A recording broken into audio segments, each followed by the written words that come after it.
Hey everybody, we've been talking all things to do with building a strong and healthy back for the last couple weeks, and that means talking about a lot of different exercise variations like this. That is a seated double arm row. And what we need to do is find different exercise variations for those that are in different categories. This is a great exercise variation for really three different types of categories. Number one being a true beginner. There are people that have actually done fitness training before and they take a long break for a lot of different reasons. That would be someone that I would find a different variation for, because you probably still remember how to actually perform the movement with good quality technique without letting momentum take over. Now this is a great exercise for someone who is truly a beginner, someone who has not done fitness training before and needs to get away from producing this type of movement with their back rows. That type of movement, you're actually using the momentum from that upper body backwards and forwards to produce what you think is a row to strengthen the back. And what we're doing is really just wasting our time. So what we need to do is find a way to remove the momentum. So I've actually used my adjustable bench and tilted it up. That way it prevents the back from moving back. And what I can do to help stabilize or prevent the weight from controlling the momentum forward is using some weight plates to drive the heels into.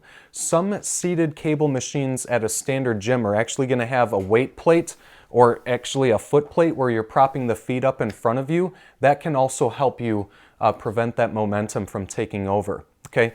Option number two would be someone that wants to move a whole lot of weight. So if you have gotten really good at your back rows and you're kind of filtering through different phases of your workout and you get to a focus or phase to where you're actually moving a fairly significant amount of weight, this is a really good exercise for you because you're actually able to take the lower body out of the equation. Okay, and then last but not least, the third person that this would be good for, anyone who has had a back injury or some degree of a lower body injury, particularly those coming off of a surgery or having a fresh new injury. There's a lot of the times once we get injured, we end up shying away from all different types of exercise. And what we really need to do is use that injury to focus on cleaning up some of our muscle imbalances and some of our weaknesses. Okay, so since we're taking the lower body out of the equation anyway, we're able to just isolate and learn how to perform a back row with really good solid technique.